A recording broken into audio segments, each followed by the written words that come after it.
Assalamualaikum warahmatullahi wabarakatuh kawan ya. Nah ini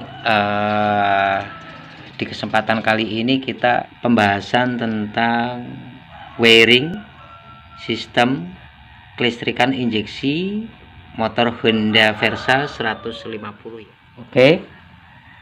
Ini gambar fullnya dari motornya, terdiri dari kunci kontak, kemudian sistem pompa bahan bakar, injektor, sensor TP, ECM, data link konektornya, sensor O2, busi, sensor CKP atau pengapian, kemudian sensor engine oil temperatur di sini, kemudian sensor kemiringan atau bank engine sensor ada di dekat ECM.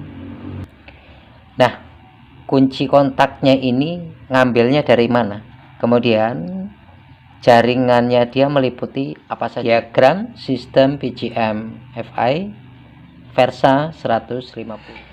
Patokan pertama aki, karena injeksi itu butuh kestabilan tegangan, pastikan aki normal. Walaupun Versa ini tanpa akinya atau aki ngedrop, dia masih bisa nyala dengan bantuan penyimpanan arus cadangan sementara di kondensor. Tetapi jangan dibiarkan aki ini mati atau ngedrop terlalu lama, nanti akan berdampak efek ke bagian sensor maupun aktuatornya, maupun akan berdampak negatif ke ECM-nya. Arus yang sudah ada di dalam baterai ini akan dikeluarkan melalui kabel plus, kabel besar nih ya, kabel besar plus ini. Nanti kan ada dua kabel, kecil dan besar. Ini yang plus pertama akan dimasukkan standby ke relay starter. Jadi di sini sudah ada arus standby kabel besar. Setelah itu dari aki akan masuk ke box sikring melalui sikring 20 ampere. Di sini ada plat. Nanti ini untuk perputaran arus, ketika motor nyala kan dari regulator akan masuk ke aki melewati sikring 20 ampere. Kalau kita ambil dari aki naik ke atas melewati sikring 20 ampere juga. Jadi pastikan sikring 20 ampere ini tidak putus. Jika sikring 20 ampere ini putus, maka aliran arus di sistem pengisian maupun arus balik dari aki yang akan masuk ke kunci kontak tidak akan berjalan dengan normal. Kemudian dikeluarkan melalui plat juga di box sikring ada sikring 10 ampere. Jadi sikring 20 ampere dan 10 ampere ini sudah standby dalam keadaan kontak on atau off. Setelah melewati sikring 20 ampere dan melewati sikring 10 ampere, dia akan dikeluarkan kembali melalui kabel berwarna hitam leres merah. Nanti akan dicabang lagi di kabel merah leres hitam yang akan masuk ke kunci kontak. Kemudian di ujung tengah sini akan dicabang lagi ke kondensor untuk penyimpanan cadangan arus emergency dengan warna kabel hitam leres biru. Masuk kondensor, satu kondensor warna hitam. Jadi kalau kondensor ini bermasalah, akinya bermasalah, motor pun tidak akan nyala, karena kondensor karakternya penyimpanan arus emergensi sementara. Setelah kita kunci kontak on, cetek, maka arus dari kontak, keluaran kunci kontak itu berwarna merah polos, red. Di merah polos nanti ini di tengah ada pertemuan kabel berwarna hitam. Hitam inilah nanti untuk pemecahan tegangan 12 volt output pembagian arus pertama akan dimasukkan ke relay kelistrikan atau relay utama.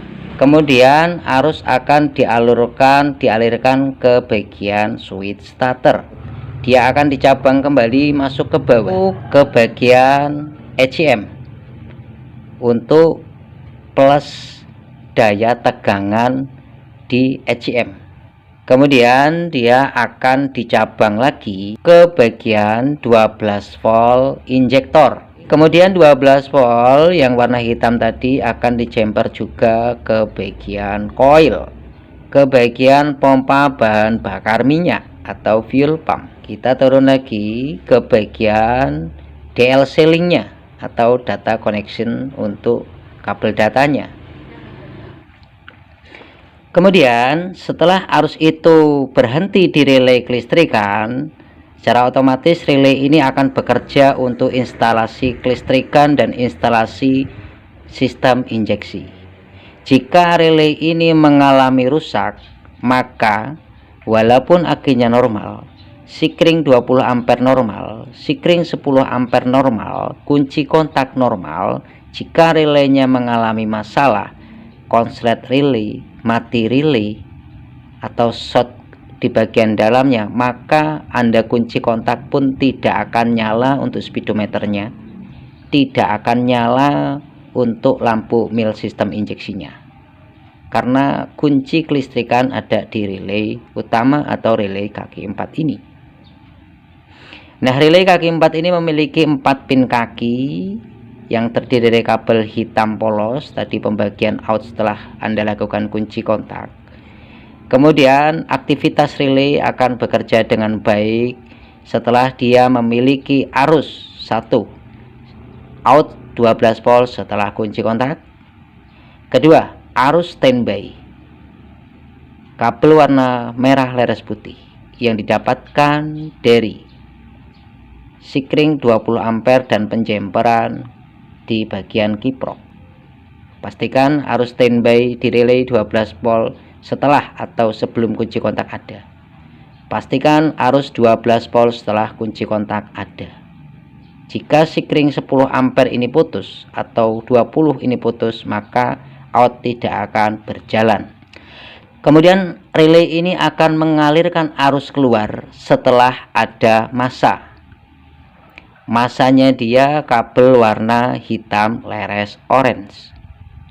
Hitam leres orange kita tarik ke bawah, nanti akan masuk ke bagian ECM atau Engine Control Module atau ECU, PRC groundnya kabel warna hitam leres orange.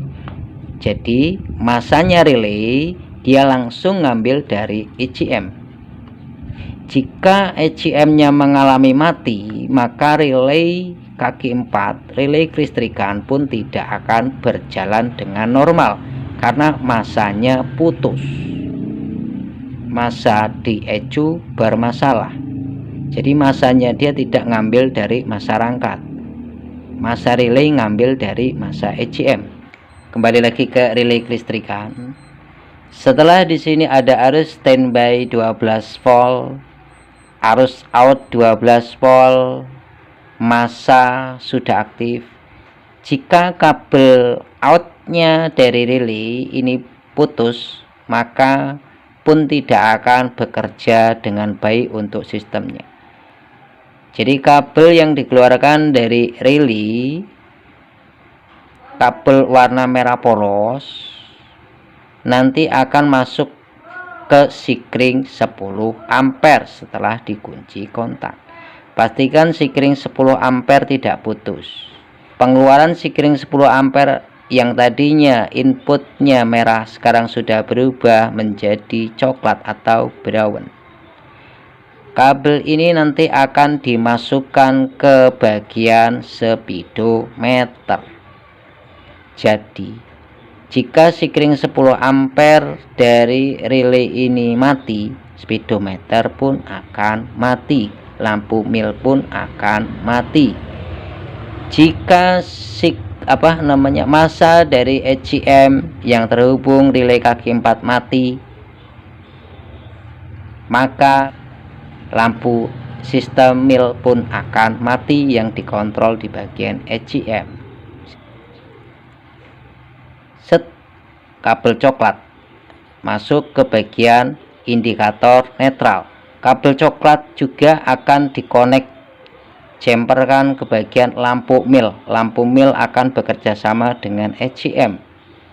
Jadi kalau 10 ampere putus nggak kerja. Relay bermasalah, speedometer pun nggak kerja. Jadi kuncinya speedometer ini dengan kesimpulan kontak ngambilnya dari aki melewati sikring 20 dan 10 ampere, outnya akan dipecah ke yang kita bahas tadi, dan terutama di bagian relay. Relay didapatkan massa dari ECM. Jika massa putus, maka speedometer tidak akan bekerja. ECU mati, speedometer tidak akan bekerja. Sikring 10 ampere putus, maka speedometer dan lampu mil indikator tidak akan bekerja dengan baik juga. Oke, mudah-mudahan diagram sistem BGM FI Honda Versa 150 bisa bermanfaat untuk rekan-rekan dimanapun Anda berada. Tidak ada rasa saling menggurui, kita hanya ingin sharing berbagi. Mudah-mudahan ada berkahnya untuk kami pribadi dan rekan-rekan semuanya. Assalamualaikum warahmatullahi wabarakatuh.